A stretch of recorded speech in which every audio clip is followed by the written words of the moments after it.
বাফুফের ভোটাধিকার পেল নারী ফুটবল লিগের 4টি ক্লাব। 8 কোটি টাকা ঘাটতি রেখে 2024 সালের জন্য প্রায় অর্ধশত কোটি টাকার বাজেট অনুমোদন হলো 2023 সালের বার্ষিক সাধারণ সভায়। এই গুরুত্বপূর্ণ এই কংগ্রেসে সব এজেন্ডা অনুমোদন পেলেও কাউন্সিলরদের মাঝে রয়েছে মিশ্র প্রতিক্রিয়া।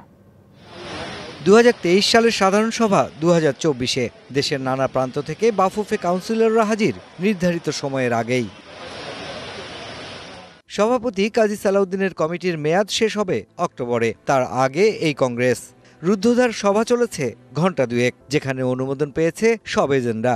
এই সভাতেই অনুমোদন দেয়া হয়েছে নারী লীগের শীর্ষ 4 দলের ভোটাধিকার। আসছে নির্বাচনেই ভোট দিতে পারবেন ক্লাবগুলোর কাউন্সিলররা।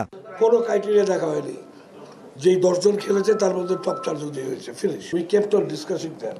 তো তারা তখন বললো তাহলে এটাকে স্থগিত রাখো, আমরা পরে তোমাদের সাথে নিয়ে করব। নগদের কাছে সব গ্রাহকই প্রিয়, তাই তো সারা দেশে ক্যাশ আউট চার্জ সবচেয়ে কম। হাউজে যেটা অবস্থা ছিল, হাউজে সবকিছু যে আমাদের এজিএমে যে সমস্ত এজেন্ডা ছিল সবকিছুতে আমাদের ডেলিগেটরা হ্যাঁ সূচক দিয়েছেন, আমি সবকিছু অনুমোদিত করি।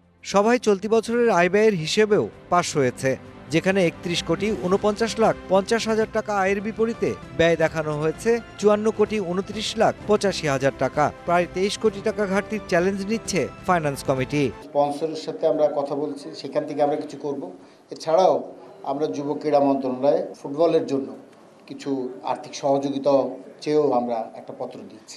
একে তো 23 সালের এজিএম হলো 24-এ, তার ওপর চাওয়া পাওয়া নিয়েও আছে আক্ষেপ। তাই তো মিশ্র প্রতিক্রিয়ায় কাউন্সিলররা। আমাদের উমেন্স লিগের ক্লাবগুলো আজ তাদের রিকগনিশন পেয়েছে, তাদের সম্মান পেয়েছে। তখন এটা নিয়ে কোনো কথা হয়নি, এজিএমে পাশ করা হয়েছে। অনেকের আসলে আসার জন্যই আসছে এখানে জানে যেখানে আসলে কথা বলে লাভও হয় না। জেলা পর্যায়ে যেন কোনো আর্থিক অনুদান পায়, যেন ফিফা থেকে যেটা ফেডারেশন পায়।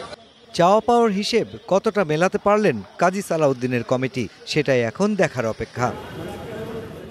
Mushfiqur Rahman, DBC news, Dhaka.